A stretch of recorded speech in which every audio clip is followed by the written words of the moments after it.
Bonjour et bienvenue sur l'expressiontopcom.fr, le portail de la communication et du management. Magnum a ouvert un café éphémère consacré à l'univers de sa marque dans le cœur du Marais.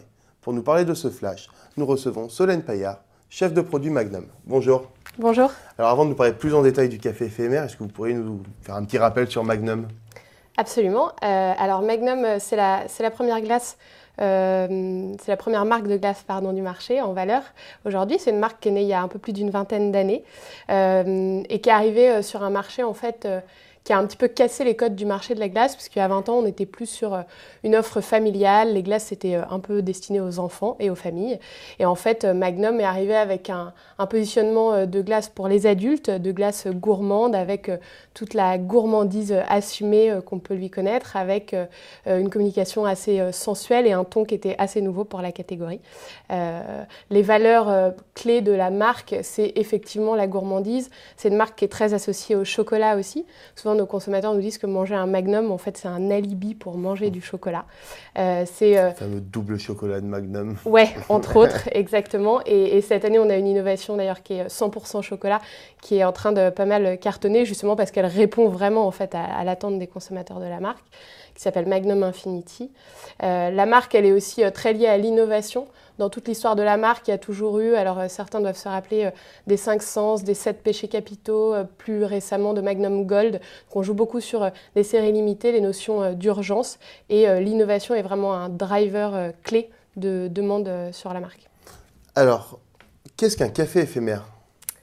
Alors, un café éphémère, l'idée qu'on a souhaité mettre en place, c'était en fait de dédier un espace à tous les amoureux de la marque Magnum, à tous ceux aussi qui ne le sont pas encore et qui, on l'espère, le seront devenus en nous rendant visite.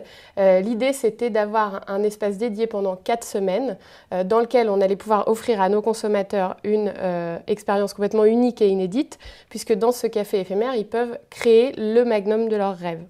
Donc l'idée, c'était un peu, en fait, très souvent, et notamment sur notre page Facebook, etc., quand on leur demande de nous donner des idées de parfums, ou d'ailleurs même quand on ne leur demande pas, tous les fans sont les premiers à dire le Magnum de mes rêves, ce serait celui-là, avec telle sauce ou tel morceau ou tel parfum. Et du coup, là, en fait, c'est un peu leur rêve qui se réalise, puisqu'on leur donne l'opportunité de le faire. Puisqu'en fait, dans ce café éphémère, l'expérience que vous allez vivre, c'est que vous allez pouvoir choisir le parfum de votre glace, donc il faut imaginer un Magnum nu, en fait, sans son enrobage, vanille ou chocolat. Vous allez ensuite choisir parmi 3 bains de chocolat, des sauces au chocolat qui sont chaudes, chocolat noir, chocolat au lait ou chocolat au blanc. Il y a un expert Magnum qui vous aide à concevoir votre Magnum. Le Magnum est trempé dans la glace et ensuite vous choisissez parmi une quinzaine d'ingrédients, de petits toppings. Donc ça va des morceaux de spéculoos, éclats de macarons, des chamallows, etc. Les toppings que vous voulez voir agrémenter votre Magnum. Donc du coup, l'expérience de customisation est complète. Donc finalement, on fait des Magnums personnalisés dans le café éphémère. Exactement. Pourquoi avoir choisi le Marais ? Donc c'est un quartier de Paris pour ceux qui ne seraient pas parisiens. En fait, on a visité évidemment pas mal d'endroits avant de s'arrêter sur celui-là.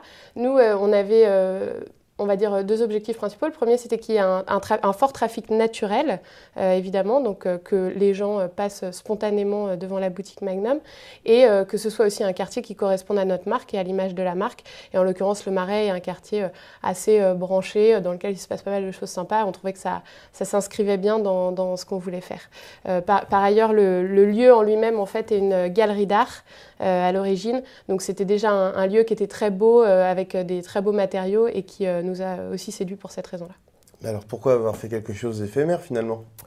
Alors en fait, le principe de café éphémère sur la marque Magnum, c'est une expérience qui avait déjà été menée dans d'autres pays du monde, pas du tout en Europe. À Paris, c'était le premier à ouvrir en Europe, mais il y a eu des expériences qui ont été menées à Mexico, à Jakarta, à Tel Aviv, donc un peu partout, et qui ont été absolument couronnées de succès. Donc chaque pays avait un petit peu sa formule en fonction des attentes de ses consommateurs, etc.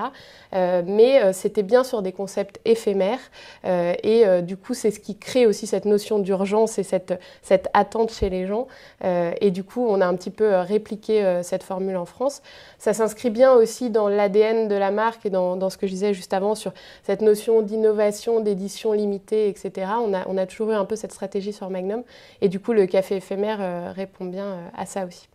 Alors, en choisissant le Marais, vous avez parlé d'un trafic naturel. Et comment vous faites pour générer plus de trafic autour de ce café? Comment vous communiquez sur le café éphémère?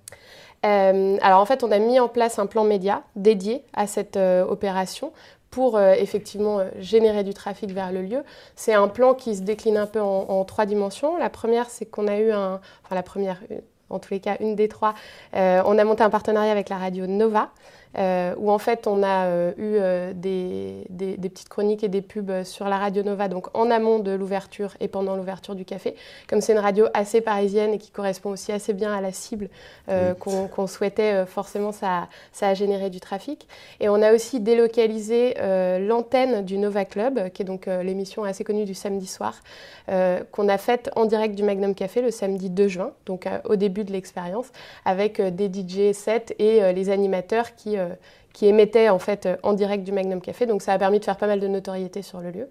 La deuxième chose qu'on a fait, c'est qu'on a fait la couverture de métro, donc titre de presse gratuit, avec une repasse ensuite pour annoncer aux Parisiens que le café avait ouvert et expliquer ce qu'on allait y faire. On sait que ça, c'est aussi des médias assez puissants avec des tirages assez forts, donc ça génère vraiment du trafic. D'ailleurs, on a vu plusieurs fois des gens arriver avec leur métro, assez fiers de nous montrer qu'ils avaient vu dans la presse et que c'est pour ça qu'ils venaient. Et puis ensuite, de manière assez localisée, on a fait du street marketing avec des hôtesses qui tout simplement distribuaient des leaflets dans les rues environnantes du café, sur les grosses stations de métro à proximité, donc Bastille, Saint-Paul, et puis tout ce qui est rue des Francs-Bourgeois, etc., où pour le coup il y a beaucoup de trafic. Et là aussi, on a vu que ça drivait vraiment du trafic vers le lieu, parce que là aussi les gens arrivaient avec leurs petits leaflets et on avait entendu parler de cette manière-là. Et puis au-delà du plan média, il y a tout simplement le bouche à oreille, et qui est évidemment quelque chose qu'on maîtrise moins, mais qui a très bien marché sur le lieu, puisque en fait les gens sont assez emballés par l'expérience. Du coup, on parle soit spontanément, oralement, j'allais dire, soit on parle via les réseaux sociaux. Et ça aussi, c'est quelque chose qu'on a énormément poussé, dans la mesure où on a permis en fait aux gens sur place de partager l'expérience qu'ils étaient en train de vivre via Facebook, avec un petit système de badge et de cartes, où en fait il y a une personne sur place qui les prenait en photo avec leur Magnum, et donc forcément ça génère du buzz et donc la visite des amis des gens qui ont été vus. Alors le café n'est pas encore fermé, on peut encore en profiter. Est-ce que vous avez déjà des premiers chiffres à nous donner sur la fréquentation, sur le succès de l'opération? Oui, alors effectivement, on n'est pas encore à l'heure du bilan final, mais ce qui est sûr, c'est qu'on est vraiment content en termes de trafic. Le week-end, il y a entre 30 et 40 minutes de queue le samedi et le dimanche pour faire son Magnum, donc on est plutôt ravis. En gros, on est sur un peu plus de 500-600 glaces vendues par jour le week-end, un petit peu moins la semaine, mais globalement, c'est vraiment un lieu qui vit et dans lequel il y a absolument tout le temps du monde en fait, donc on est vraiment ravis. Via le système Facebook, on est à un peu plus de 400 000 personnes touchées aujourd'hui, donc entre tous les gens qui ont fait le check-in, envoyé des photos, etc.